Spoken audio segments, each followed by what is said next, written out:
Good morning, good afternoon, or good evening, wherever you may happen to be, and whether you're watching live or archived. And welcome to, I have no idea, episode number 78 of the Nautel Transmission Talk Tuesday webinar series. I'm your host, Jeff Welton. In case you haven't guessed, I'm technically on vacation this week, and my mind is already gone. Let's see. Let's hit the mandatory stuff. So we're going to do kind of a recap of the year. Now, y'all know how they do, playing the top 2022 songs of 2022? Yeah, we're not going to do that. What we are going to do is we'll just do a quick recap of the highlights of each month that we had these sessions through the year, talk about a few things, hit some little gift ideas, and see if we can have some conversation about all this stuff. The one thing, mandatory housekeeping stuff. Try to make this interactive because nobody should have to listen to me talk uninterrupted for an hour. So by all means, put your questions, comments, criticisms, whatever into the little text box at the bottom where it says enter a question for the staff. Hit the save button, send whatever it is. It'll pop up on my screen and we'll handle them as they come in. Got two in already, so I'm going to interrupt myself to handle those. Mark wants to know who the good-looking guy in the Santa hat on the cover page is, and I have no idea. That guy died about 25 years ago. Now, that was young me. I don't know where Ed found that picture. I'm going to have to pay somebody off to get rid of it.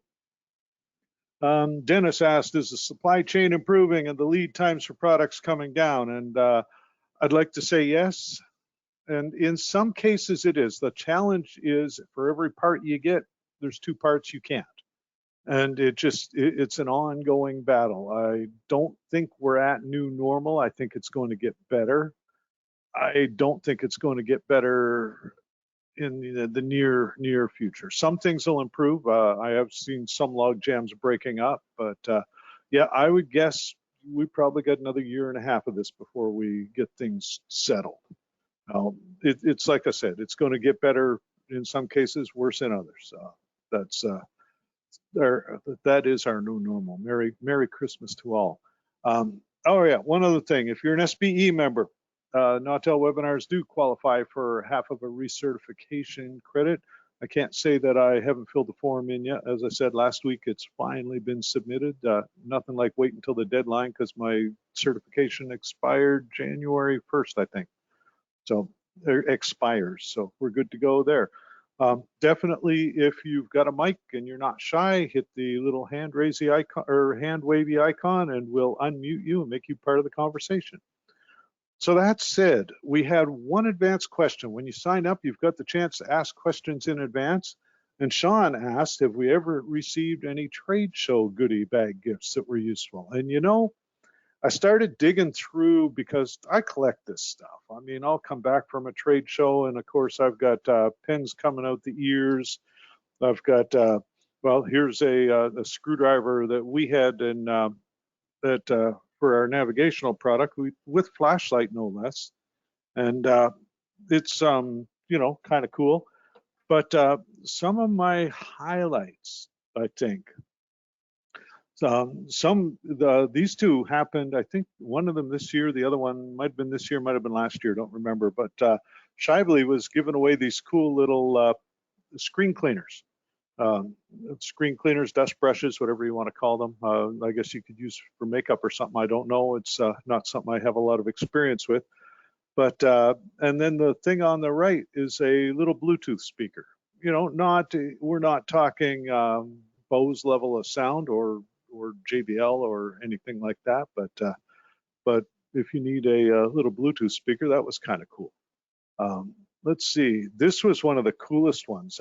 So everybody, we've all seen the little, like the screwdriver I showed you, and the folks at Innovonics have this nice little 7-bit screwdriver that I carry in my laptop case that I use everywhere. And I think it was in Ohio this year. No, it might have been Nebraska. The folks at Radio Resources had like an actual mini toolkit, which was pretty cool. Oh, warning, the little device at the very top of the picture is an X-Acto knife, so it's not going in your check bag or your carry-on bag, but made it through my check luggage just fine. And it actually had a little tape measure, so that was kind of cool. You know, that's the sort of thing. And then because I am the person I am, this is one that shout out to Luke Story and the folks at the Arkansas Broadcasters. One of their exhibitors a few years ago had this little pocket first aid kit. And you'll notice that there's one Band-Aid left in it, and that's because somebody who looks a lot like me goes way heavy through the Band-Aids. So, you know, that's another cool thing. And Ed, if you're, oh, by the way, last episode of the season, shout out to Mr. Disembodied Voice, Ed Sylvester, who's hiding in the background. But Ed, there's another idea for Nautel swag at some point too. So, yeah, I'm taking note of everything that you're showing on the screen. I'll chime in with one of my own if you'll permit me, and also from our friends at Innovonics. In 2019, I received from them a charger cable, a multi-headed charger cable for different devices, and I used it. If you're looking at your screen, it's this one. Yeah, that's it. That's it. I thought that was quite ingenious, and I thank them. I thanked them profusely for that because it saved me more than once. Yeah, and as I say, I've seen a few vendors have those out. The cool thing is, like that one's got mini USB or micro USB, USB-C, and a lightning connector on it, so you can do your iDevice or your Samsung or whatever. I've got another one around from, I think it's the folks at SCMS, and it had a full-size USB connector, like the fatter ones. And that's really cool because some of my old devices still use that kind of connector. I think the FLIR might, my original FLIR 1 now. And of course, this is shout out for the coolest toy ever. Nope, it's a micro. Anyway, so yeah, those are the kinds of things that are really neat. Now, one of the other things, and of course, I'm going to give a shout out from the vendor perspective. And I'll tell you what, folks, we kind of cheated because Ed's dutifully in the background. He's got all the registrations and he looks at who the attendees were. Oh, let's see. Okay, Sean says that he got a useful light up voltage tester at a convention, a Chinese copy of the Fluke, I think it was the AC1 was the model number of that. And yeah, BGS, Broadcasters General Store, had those. I'm looking around because I know I've got one, but not right with me. Proximity voltage alert. You remember when we're talking about safety, we're always talking about, you know, trust but verify, and definitely verify and test everything. And so, yeah, those little voltage testers are a great idea. Yeah, and we've given those out as well, Jeff, at our events, but they were not branded, so they probably don't qualify as official swag. Vendor. Yeah, that was a prize, but it's a really good idea. So there you go. There's another good idea for the swag list too. And then I'd be remiss if I didn't include some of our Nautel swag. Forgive the T-Tel that I took the pictures on. I'm not what you would call photography equipped. You'll also notice that there's a heaping helping a cat hair on just about everything I own, but this is my stuff, not yours. However, we did draw a few names, and this is where I was going earlier, and Mr. Sylvester very dutifully drew names, which I very dutifully wrote down and then very dutifully sat beside me somewhere. There they are. So got a couple of prize packs today consisting of a ball cap, a beanie, and a mouse pad. And I happen to be using the mouse pad right now, so I can vouch for the fact that they are pretty decent quality, I think. Thanks, Ed, for that, by the way. But so we collected a couple of names, and the first winner for today's prize pack, Sam Lowe. So Sam, Ed will be sending you an email in a little while based on the email you registered with and saying, hey, give us an address, we'll get you a little swag kit. All right, might be a couple more coming up, so stay tuned. What do they say? You must be present to win. Nah, if we already drew your name, you'll be good to go. We saw you were here when we were opening the webinar.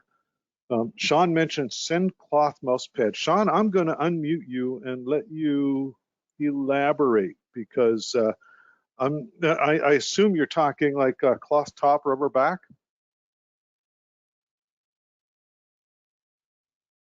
And let's see, you're unmuted. Oh, try again. You should be unmuted, Sean. unless Ed and I are both clicking mute at the same time. There you go. Let's see if we can, so tell me about mouse pads. Nope, can't hear anything.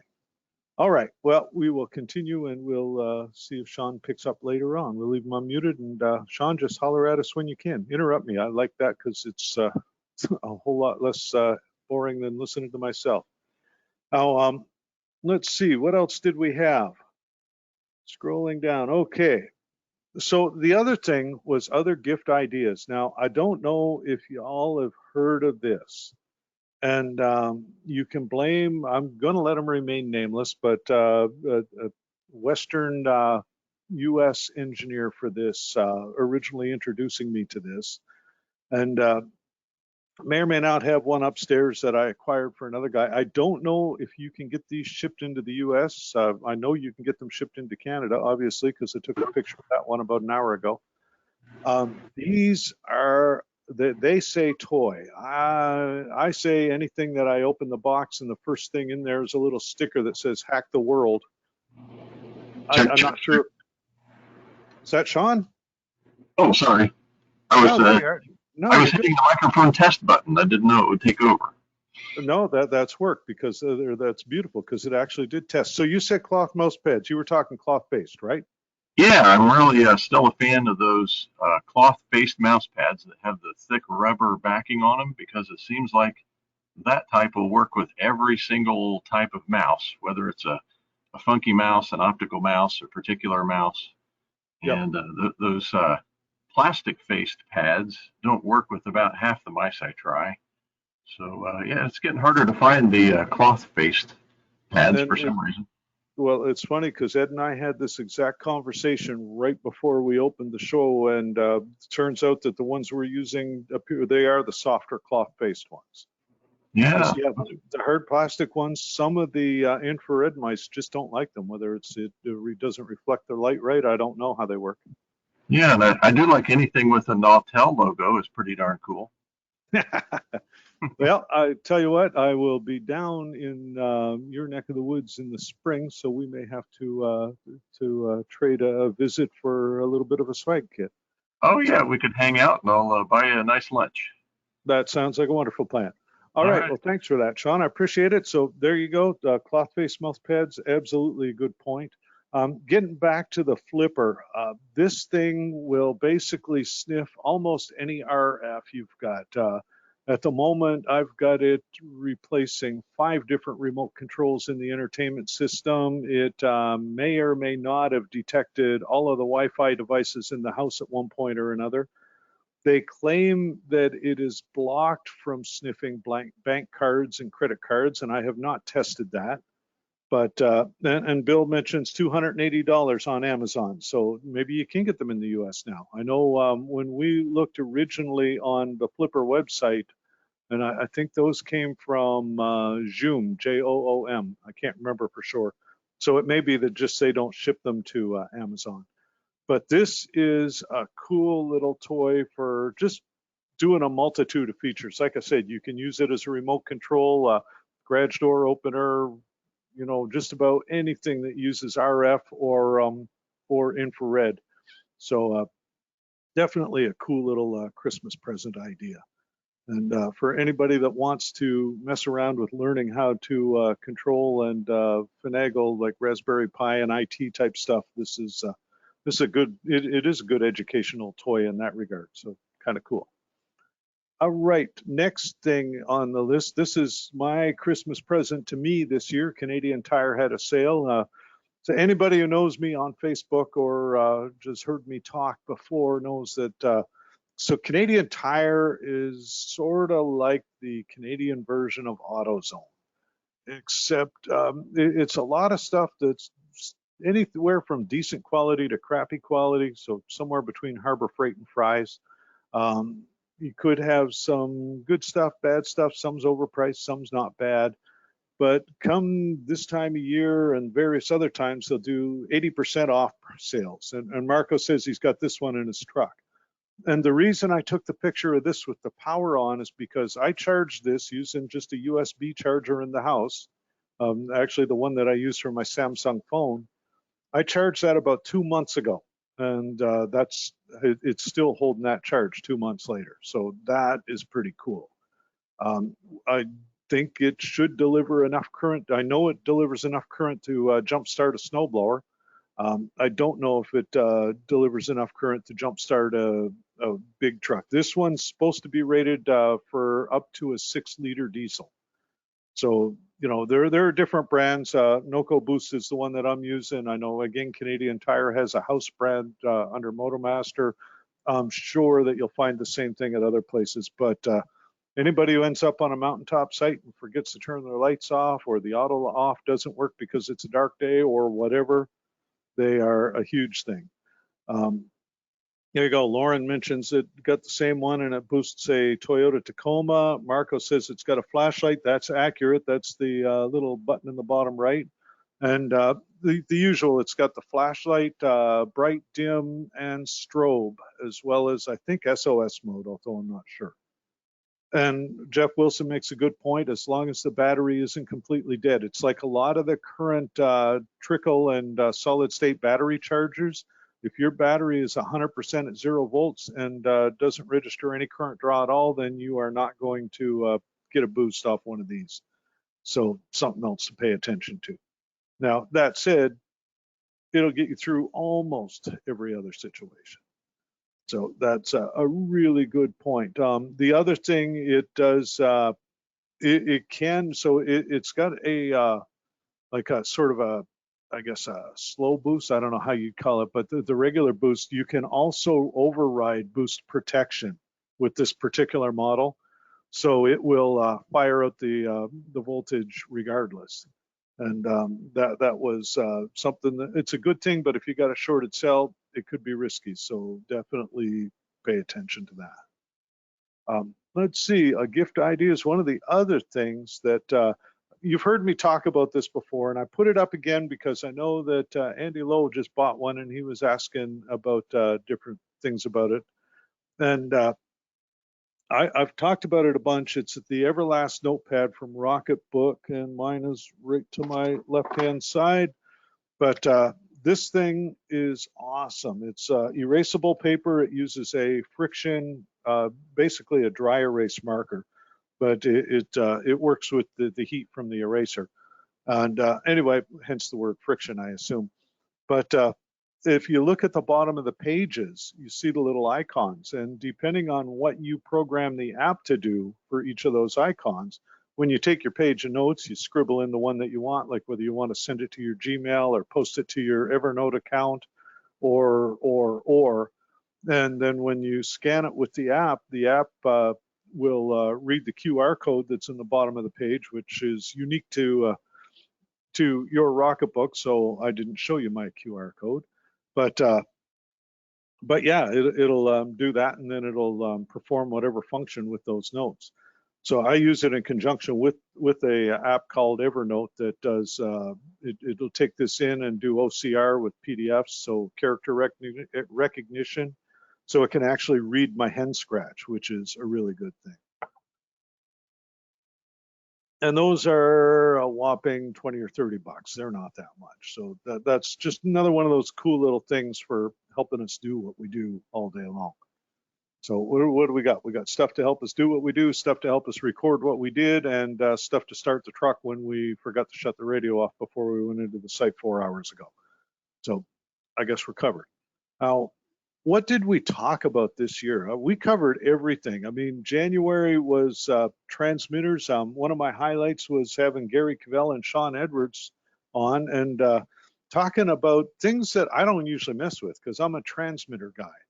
And one of the things, and I've mentioned this before already today and buried it somewhere beside me, there it is, the FLIR camera, using that to shoot, there we go. Using that to take pictures of hardline in this case and finding a hot elbow. But I've used it, I've said this a bunch of times for circuit breakers. I mean, FLIR One, it's FLIR.com. I don't think you can beat that for just, it's relatively inexpensive, under 250 bucks. Well, the one I just bought was 253 tax and shipping to Bangor. So, you know, again, not terrible. That's 253 US, but I think they're about 350 Canadian, in that range. So that was kind of a fun session. February was IT month, and this is where I really had to bring in people that knew more than I knew, because this is not something I know a lot about. And we talked, and it was really, I mean, you're not going to in 1 hour, for example, dig into the nuts and bolts of configuring a Palo Alto or a FortiGate VPN. You just can't. Oh, Jeff Wilson's in the background telling me that the FLIR is on sale right now for $179. So if you are in the US, FLIR.com, head there, get that. I'd like to be able to say you could tell them Jeff sent you and get a discount, but I don't think that'll happen. They'll probably laugh hysterically and go, Jeff who? Anyway, so definitely that. But yeah, we had a lot of fun with the IT month. I had a couple of big takeaways from this month. Because as I said, IT, I mean, I grew up in this industry troubleshooting power amps, not setting IP addresses. So this is stuff that I'm still learning. And we talked a lot about VPNs. And again, something that I run one, but I know very little about the physical. I just know that I downloaded the VPN program, I installed it, I turned it on, and knock on wood, so far it seems to be doing its job. Kind of cool. Had a guy sent a message on Facebook the other night, and well, he didn't send it. Somebody either spoofed his account or compromised his password and got into it. But sent this message with the link, and like a dummy, I clicked on it before I really thought about it. And the IP security I've got here on the mesh network at the house flagged it and blacklisted the page that it forwarded to almost immediately. And then I pinged him and said, hey, did you send this? And he said, no. And it's like, whoops. So again, what do they say? Social engineering, 90% of the problems are caused by the loose nut behind the wheel. And in this case, I was the loose nut in question. So even knowing what I know, I still click the button. So yep, VPN is one good thing. Document. This eDraw Max, worth its weight in gold in learning how to map a network if you don't know how to do that. And I wouldn't say that I do even now, but I know more about it than I did when I started. So I guess it's we're going to call that a win. And once you've documented it, document it a little more. And this comes down to, and we'll talk about it a little later, or I will anyway, but it's one of those, if you don't know what you have, you don't know when you need to replace it. You don't know, for example, what you might be paying license fees on or a subscription to. You've got to document all of this stuff, whether it's an inventory control list, whether it's a routing map like this one, you know, everything. And I'd said one of the things you need to do, and I've got a slide on it a little later when I was talking with Chris Tarr in the fall. But if you don't have an audit of it, how do you know what you're spending money on? And even on the personal level, like, I mean, it's easy to subscribe to Netflix, and then subscribe to Disney Plus, and then subscribe to MGM, and then subscribe to Amazon Plus or Amazon Music Plus, whatever they call it, I don't know. And when you start to add all this, oh, there, Curtis puts it good. Document where to find your documents. And it's sort of like the password keeper app that most of us use, as opposed to putting the post-it note with our password on the front of our laptop screen. But you've got to have some level of awareness. I mean, right now, I can tell you that just on subscription-based software, I'm dropping somewhere between $50 and $100 a month, give or take. Now, that's not a huge amount, but when you start to add it all up, it's like, you know, you cut the cable because it got up to $150 a month, and your Netflix subscription is only $10 a month. But when you start to add on the internet and all the other add-ons, then you discover you're up to $200 a month for what you were paying $154 for cable and complaining. So it's like I say, what do they call it? Death by 1,000 cuts. So definitely document stuff. Then in March, we did a little disaster recovery thing, had the guys from RCS in and talked about that, and that was kind of cool. They were focused a lot on some of the Zeta cloud recovery, but it was a really good chance to talk about backups. And like I said, I mean, with me, I've said this before, everything I do is pretty much, it's all locally stored and backed up in the cloud. Typically through a OneDrive account, because then if this laptop dies, I can grab any old laptop, log into my OneDrive, and have immediate access to my stuff. Most of our programs are cloud hosted for the same reason. Upside, downside, if your internet connection goes down, then you may be looking for alternate sources for internet. And that was something else we talked about quite a bit last year too.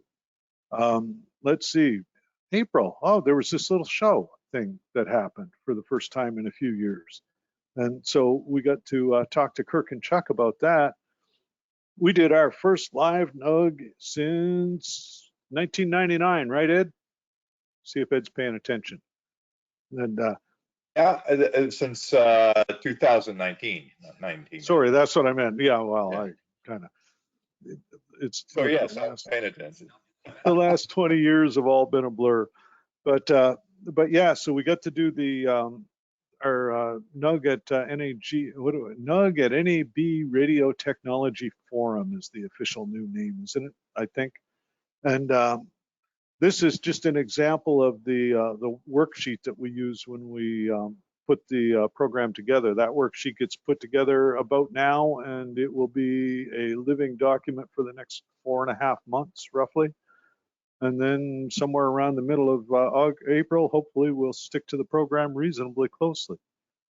Cool thing was we launched the VX. Now why the VX is cool, and you know I don't like to do sales pitches. I suck at them badly, and I don't do them very well because I'm so bad at it. But the cool thing about the VX launch was that it's got the new AUI, the flash-free AUI working on it, and it was kind of, I won't say the catalyst, but it was a driving force between actually seeing some forward movement and getting that behind us. So there, look, I opened that door myself this time, but I have some confidence that at least some of y'all will be able to say, I've got flash or no flash on my AUI by NAB next year. You held a gun to my head. This is probably the first time I've been able to say that without fear of you pulling the trigger. Oh, Marco mentions he's also got a 256 gigabyte USB flash drive for a backup that's in his pocket. And another good thing, and this is something we talked about during the IT Security Month, is it's critical not to just do the backups, but you've got to air gap the backup. If it can't be physically connected to your network all the time, because whatever compromises your network compromises your backup, then your backup's not a lot of good. So absolutely, that is that's a good idea too, Marco. And again, like I said, having it in his pocket, good as any place else. It's air gapped. I typically try to do mine mostly rides on a 2 terabyte USB hard drive that I've got. And if I'm on the road, it's at home. If I'm at home, well, it's usually home too. But it's, you know, I try to keep it in a bug out bag or somewhere where if I have to vacate in a hurry, it goes with me. So that's a really good point. Moving forward a little, we get into, we skip May. So there's the other thing about 2022. That's what year we're in, right? Yeah. I told you the last 20 years have just flown by. But 2022 trade shows started, and they started big. So ran all over the place in April with NAB, and then took May off, got back in June, and sort of staggered that between trade shows. But we got to go to the antenna even further than we did with Sean and Gary in January, and got to talk to Pete Ekman and Todd Loney, talking like tower maintenance from up high, and that was really kind of cool. And then talking to Mike Patton about AM arrays as well. And, you know, always learn some stuff talking to these guys. One of the things was a checklist for evaluating your tower contractor. And this is one of those things. The Association of Tower Erectors makes a lot of safety checklists available on their website. So if you missed that session with Pete and Todd, and the links at the bottom here, and just go check that out. If you got to get a tower climber and you're getting somebody new, it gives you a good idea to sort of go through and make sure that they're going to do the job in a safe manner. And that's critical for a couple of reasons, and the big one is liability. Because God forbid something happens, then you want to be sure that the insurance is in place, and that's a big deal. Talking with Mike, we talked a lot about the due diligence, the things, the walkthroughs, the things that we, especially during COVID, just didn't really have the time to do. But walking around looking at stuff, I mean, there are so many things that it's easy to overlook. And I've got a prime example in the picture, arced guy wire insulators, or Johnny balls. I mean, those things can, once they arc, you get a carbon track across it, it's just waiting for a little bit of moisture to become a conductor. So that's a prime example. I mean, water damage in the building, you'll see, I think, slide a little further down where one of the prototypical, tarp over the transmitter, and yeah, we haven't fixed the roof, but we've replaced the tarp 3 times. So, we're doing our maintenance. These are the kinds of things that you can usually catch on a walkthrough if you can schedule the time to do the walkthrough. And there's the thing is, scheduling time is probably one of the biggest parts of our job that historically we didn't have to mess with, because you'd have 2 transmitter engineers, 5 studio engineers, a couple of remote engineers, and everybody had their own very narrow focus on what they had to cover. And there was some cross training and coverage back and forth. So, you could take a vacation and life was grand. And these days, you probably have 1 engineer covering 5 radio stations, all the devices, and there's a lot less time for this. So the scheduling probably becomes more important now than it ever was before. And that's where things like the rocket book, the documentation, the walkthroughs, although they do take time, in the long run, I'm willing to bet they save a lot more time, because, I'm not the most experienced person out there, but I'm willing to bet it takes less time to take half an hour every year to walk around your site and check stuff than it does cumulatively to replace the tower because a guy wire anchor failed. As an example, you're still not going to stop all of the accidents or all of the things. I mean, a plane hits a guy wire or a FedEx truck backs into one, stuff's going to happen. But at the very least, you can sort of get an eye for this sort of stuff and prevent some of the things. All right, vendor swag time. Let's see. So I had Sam there. Next one on our list was John Van Milligan. Mr. Van Milligan has so John, you're here. I have a question. I thought you were retired. What's up with that? Let me get down here and see. John is right there. So I've got you unmuted. Tell me, how come you're doing retirement so terribly wrong? I work when I feel like it. Let's put it that way. Well, so do I.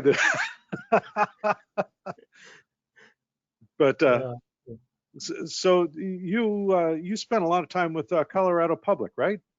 I was there for quite some time, and then I was replaced. And occasionally I get earlier this year I got several calls from them. Where's this? What's this? And all that. So I get them back on track. I haven't heard anything from them for a while, so I think I think I left things good for them. But, there you go. See, documentation, right? Yeah, there's that, and things laid out orderly. I mean, we had some sites that had the wiring, like some of the pictures you had, that we clean. Actually, one of them, it was easy to clean up because we just moved out of that site. So, in the new site, you wire correctly. Yeah. So, And that's, I don't think I've got it in this slide deck, although it's one that I've used a lot, but engineer from Michigan rebuilt a studio and ended up discovering the entire studio was running off one single 120-volt outlet in the wall. Yeah, yeah. So, When I worked at one TV station, when we moved out of that building, before that, we were trying to pull some cables out, and it was all in a suspended ceiling and loops of cable going through loops of other cable going through other things. So it was pretty much impossible to pull cables out without cutting them. So it was kind of, oh, we'd save some cable here by pulling out. No, so things can yeah. get really bad over the years. Well, and that's definitely a challenge. It's like I said, and Chris Tyre has said this before, and a few others, that sometimes it's easier to rip everything out and start fresh than it is to try to reuse. Yeah. But that depends. So, John, thanks very much for attending so many of these, and I think we're probably going to get Jeff Wilson to shoot your swag kit off, but I know it'll reach out and get a shipping address for you. So, thanks Yeah. again. Okay. All right, moving on. So after that, we hit July, and then this is where we started talking about some of these sites. Now, you've kind of noticed that some months I have a theme, and some months it's just wherever my mind takes me. And Wilson's saying what? Sorry, Mr. Wilson, I forgot to tell you, Ed and I volunteered you to ship a swag kit. Have a nice day. But so July was kind of transmitter site month, and Dennis Sloatman had written a really good article in Radio World about just three-phase power in general. And so I link that right here. I'll put it back up in a second and leave it up for a little while so you can take a picture if you want. So that was a cool one. Shane Tobin from K-Love came in. We talked best of the worst. He was the guy with the tarp picture, which we'll see. And then Josh Jones from Max Connect down. Josh works out of Texas. And we talked about site improvements and budgets and all that great stuff. But so Dennis had some really good conversation on loading three-phase and talking about Y versus delta versus unbalanced two transformer, which is the devil's plaything. But that's something. So I'm here to tell you, if you call us and tell us that you've got a two transformer open delta and you're trying to connect a three-phase transmitter to it, we'll ask you how much you really value the warranty that you're not going to have with it. If you've got a two transformer service, and there are still several of them around, if you have a two transformer service, configure the transmitter for single phase. Now that brings its own problems with load balancing, so you may have to put everything else on the site on the other leg and the transformer on one leg. But you either do that or you get the third transformer in there, because the line-to-line regulation is so terrible, and there's no line-to-ground regulation, that it's just a two transformer delta. I don't think, there may be some, but I'm not aware of a manufacturer at the moment that will cover one of those under warranty. So just something to be aware of if you are getting ready to order a new transmitter. Look up the power pole and count the number of gray cans you see up there. And if you see two, then that's something that you want to assess. It's not a showstopper. Like I said, you can go single phase, but by all means, you want to be paying attention to that. So that was one thing. As I said, we talked a lot about site conditions. Had a lot of war stories episodes this year, best of the worst or worst of the best, or vice versa. And this one on the left was not one of Shane's, but a site he happened to be at, looking at, he was looking at, I think, a translator local nearby. This is not all the same site, by the way, but that was the tarp over the top with the little red fan. The little red bathroom fan is cooling for the building. Hard to cool a corrugated steel building with a single little bathroom fan like that, but hey, you do what you do. Top right was one that I saw that kind of resisted being visited with respect to checking the ATU. And the bottom right one, well, I'm not sure which box is the ATU. So again, just clean up. clean up. And a lot of this stuff can be contracted out to somebody.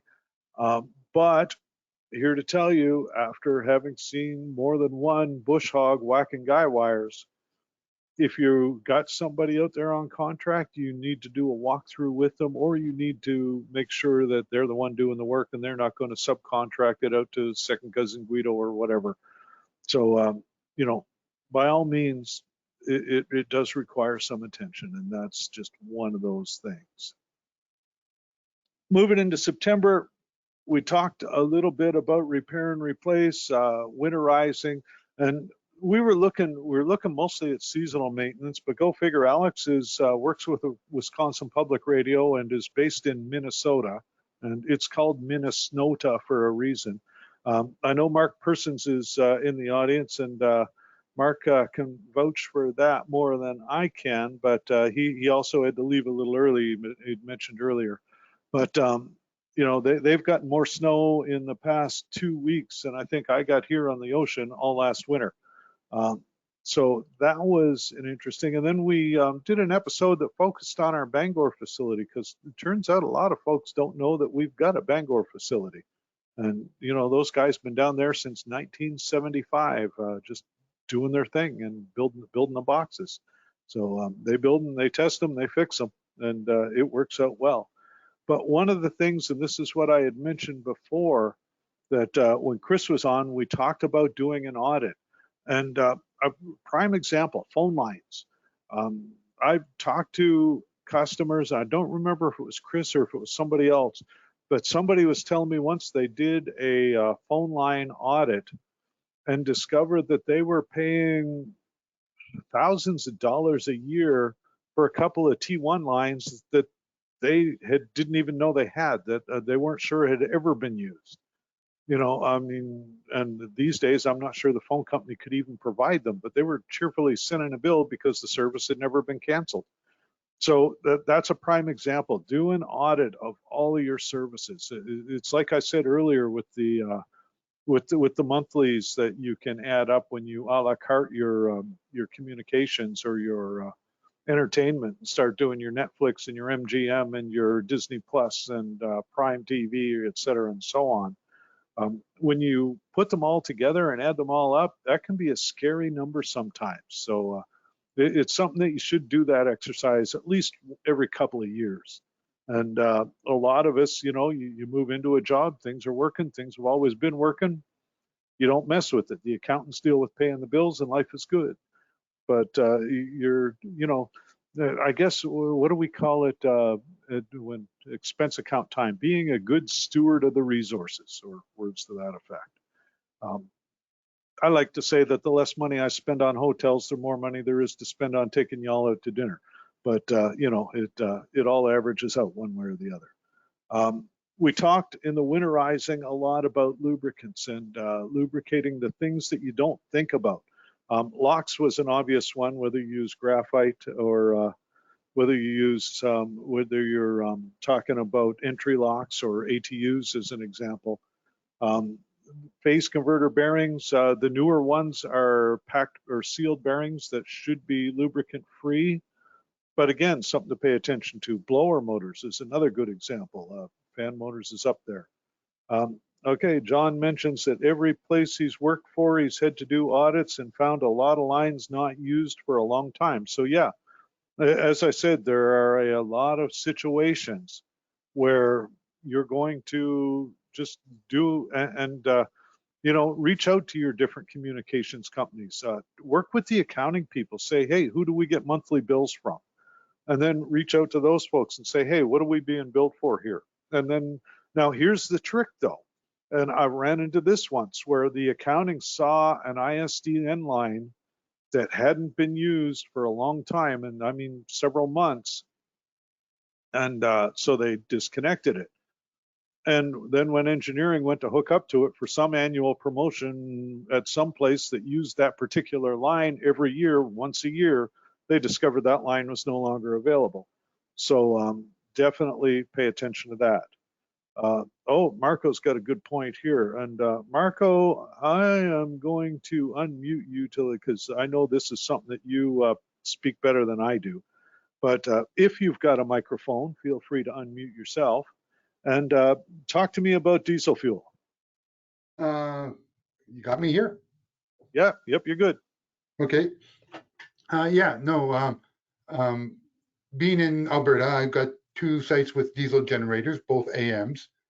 And usually I wait till January because we get minus 40-degree winters here, and they'll deliver, and they have what they call winter diesel fuel. So I guess some additive they have in it, and that's when I fill up my tanks, is in, about this time of year, December, January. Right. When the winter fuel's got not an anticoagulant, but something to keep the yeah, fuel some from veggie gel, yeah, in it. And so I also do put because it sits so long, I do also add a treatment for sitting, but I always order the winterized, so it's got that in there. In summertime, doesn't matter, but at least I'm set for winter. And right now here in Edmonton, I woke up to a minus 32-degree morning. So I know that's Celsius, but I'm here to tell you folks, Celsius, Fahrenheit, at that point, it doesn't matter. It's cold. Yeah. Yeah. And so in a couple of weeks, we're going to have about our minus 10s and stuff. So that's when I'll probably have the truck visit my site and fill up my tank. Good deal. So that's a really good point. So now for the folks on the mountain sites, that might be a little bigger challenge, but keep note the winter fuel or the anti-gel additives. That's a good one. Thanks, Marco. I appreciate that. No, you're welcome. Now, the other thing that we talk about a fair bit, and well, I don't talk about it as much as I should, but you'll hear it here and there, is we're growing. We're always growing. And right now, we're hiring. This comes back to the Bangor episode, but if you know anybody who lives in or around Bangor or in or around Halifax and is looking for something to do, I've been hanging around here for 32 years. I can't say that it's a bad place to work. I mean, the people are good. I get to work with awesome folks like Mr. Ed Sylvester. Thank you, Jeff. I'd just like to see if you're paying attention. So Jeff Huggemon mentions might be worth the mentioning the value of having your diesel fuel tested, and that's a really good point. A lot of folks know to test the generator, they know to test the transfer switch, and they will occasionally schedule fuel conditioning. But even just having it tested is a good idea. I mean, you can measure the algae growth in it. I'm not sure. Let's see, Jeff, I'm going to unmute you as well and see if you can. Now, I'm assuming that you've not, or that you've got a microphone, but what else do you test for? Yeah. Hey, Jeff, and to the rest of the group. Can you hear me okay? Yeah, you're good. Yeah. So annual field testing is a fantastic way to have confidence that your fuel is in good shape. You've got not only the hygroscopic action of fuel that breathes in these tanks and absorbs water in suspension, and it builds over the years, and that's what creates your algae and the bugs. Not only that, but there's a number of different parameters that directly affect the engine output. The horsepower, the ability for the engine to start and maintain full rated power, and particularly important these days because of what they call Tier 4, which are Tier 3 and in some cases Tier 4 engines. But the newer engines, the way they develop so much power in such smaller packages, Jeff, is they're turbocharged and really tightly monitored. Mm-hmm. And particularly if you've got a newer generator, but you've connected to an older fuel supply, maybe that's been sitting around for 5 or 10 years, it's really important to get that fuel tested. Periodically, every couple of years or so, or annually if you can swing it. It's a couple of $100. Right. Then that's kind of like on a gas engine. I know that running E85 fuel in a small engine is generally considered to be a bad idea. I know my generator got a lot of E85 for quite a while until I realized that it was quite literally disintegrating the fuel lines. And So I ended up, after I replaced the fuel lines, then now I go to, we've got in Canada, let's see, Shell and I think Irving, but there are two gas stations I know of where their premium blend is octane free, or sorry, ethanol free. And so yeah, for small engines especially, and I'm including a 10 kilowatt gas generator in that category. The octane or the ethanol free is by far the way to go. And as well, if you're talking a generator, a gas generator, make sure you've got fuel line stable or fuel stabilizer in there. It's probably less a concern with a premium octane free blend or ethanol free. I'm going to get that wrong every darn time. Octane free fuel is basically water, but an ethanol free fuel at the premium level, probably less a need, but I'd still, out of habit, put the stabilizer in there. Sam mentions that winter diesel has a higher cetane level. If you can get premium diesel, it's likely the same as winter. So that comes back to the same thing we're having with talking about with gasoline. So that's a really good point. Thanks, Sam. Let's see, 5 minutes to the top of the hour. We're getting close to the end. There may be one more draw in here, so if you can hang in there, great. If you can't, this will be archived. You can find it later. I know last week I think I finished on time for like the second or third time ever. This week we'll probably run just a hair long, but not much. Getting into November, we talked a lot again about IT, and it's like I said. You see my three basic themes this year. IT, transmitter site, and virtualization. No, that's IT. I don't know, one other thing. Bad things. But for this one, again, we had two really cool topics, and one of them came up. Somebody was asking something to do about IT on, I think it was the public radio, the pubtech.org, public radio technical forum. And Shane Tovin had, I opened my mouth for some reason because I don't know when to keep it shut. And Shane had mentioned that there were a lot of things that manufacturers could be doing better. And so that actually brought out, it was the catalyst, if you will, for an entire episode on things you should be asking your manufacturer about IT security, because you know, we're all learning this stuff with you all. So there are some things we don't get right. Talking about virtualization with the folks from Telos, one of the things we got into a lot was virtualization versus cloud, because the two don't necessarily have to be together. You know, you can virtualize a lot of stuff and never take it off your own personal network or your company network. So it's just something to pay attention to.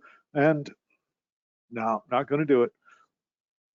I was going to tell my fiber cable joke again, but I promised. I did it 2 weeks ago at an SPE in Detroit.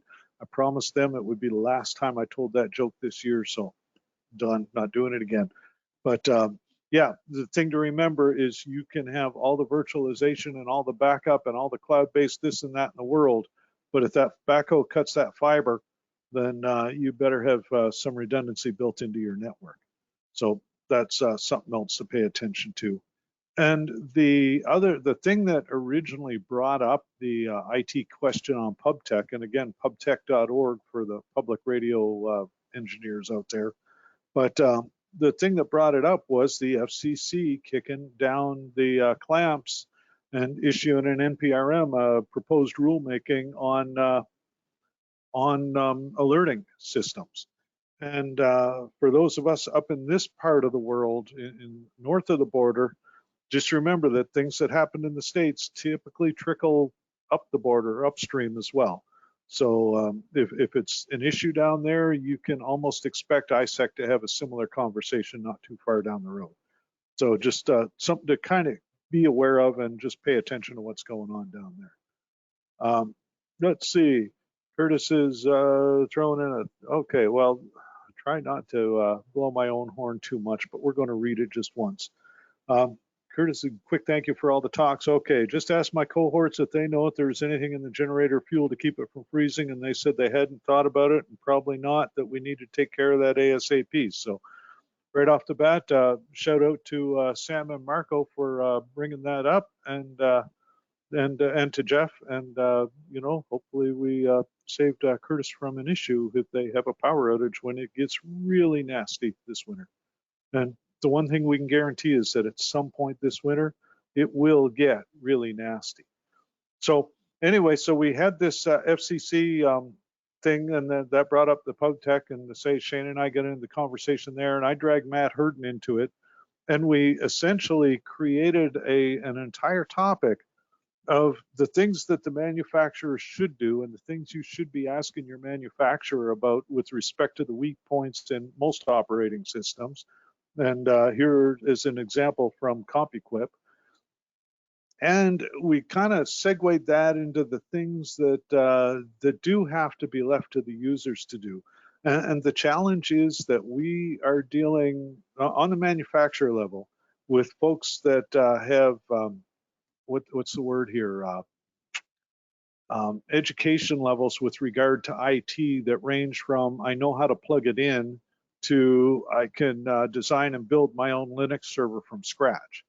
So you know it's very much where I hate to say lowest common denominator, but that's really it. In a lot of ways, we have to configure for the folks with the least amount of experience in education, and then try to provide for options for the people with higher levels. So it is something that is going to change a little here and there as things evolve and we learn more about this stuff. So absolutely something to pay attention to. And I see my my laptop just threw a weather alert at me. So don't know what's coming, but it's going to be an interesting couple of days, looks like. All right, moving forward. Top of the hour, good time to give out the last prize. Last name on Ed's list is Ron Bickle. So Ron, again, you will be getting an email from Ed. Look for that, edsylvester@nautel.com, and he'll be shooting you a swag kit. And again, I say it'll be cat hair free, promise. I should say, I hope it'll be cat hair free. I don't know what Ed does with this stuff in his spare time. So I know I don't have my hands or my animals don't touch it. So we're good to go there. I keep All mine right, with folks. the cats. What was that? I keep mine with the cats. So. Oh, there you go. So it may provide some level of comfort that way then. But certainly it'll be reaching out to our 3 prize pack winners. You know what? We actually came close to the top of the hour. Again, it's 2 weeks. This is what happens, see, when I don't have somebody else on to fill the time in, and it's just me blathering on. This archive or this webinar, as with all of our webinars, will be archived. You can get to it through the webinar link under the resources tab on our website. We've got the YouTube channel where the folks from tech support do their cool little how-to videos. And those are mostly based on, they do a periodic review of who's calling the most about what. And that's when they say, you know what, maybe we should do a little video on teaching these folks how to do this particular thing. So they'll stop calling us. That's not true. The folks in support like to get called because otherwise they don't get paid. But absolutely, that's a great resource for that. Waves newsletter, one came out about a month ago now, and I like to think that there's some pretty good information in there. And online info, I've definitely got the notice about Barry Michigan's Broadcaster's Desktop Resource, and Barry also does the BDR Thursday lunch gathering where a bunch of us will get together and chat about this, that, and the other thing. So that's also cool. You can link to that off the bdr.net. Let's see, there's Facebook pages. I'm on Broadcasting Club, Broadcast Engineers, Radio Engineers. I take pictures of transmitter sites, and about 3 other ones that I can't remember off the top of my head. As I get older, I definitely don't remember stuff a whole lot easier than I didn't remember stuff when I was younger. Broadcastengineering.info is another great one that's low fluff and high content as far as engineering goes. So a couple of great resources there. On that note, folks, I'm going to wish you all a very happy holiday, Merry Christmas, or whatever you may choose to celebrate. Or if you're the person taking the calls so somebody else can celebrate, bless you. I hope everything stays quiet. On that note, we are back round about mid-January. Keep an eye on our social media. We'll let you know exactly when. I'm thinking either forget the dates now, but yeah, it'd probably be about the third week in January. And I've got a couple ideas for that one, and then we'll figure out what we're doing for February. And then as we get into show season, we'll see a little bit more of the here and there, depending on where I'm at. But I want to thank you all for hanging with me for 78 episodes so far and being with us this year. And by all means, fill out the little survey at the end and let me know if there's anything that you'd like for us to talk to.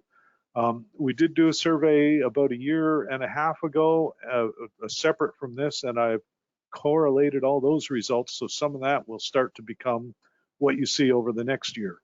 So definitely let us know. And by all means, have a very safe and merry holiday season, however you choose to do it, and we will see you next year. Thanks. Bye for now.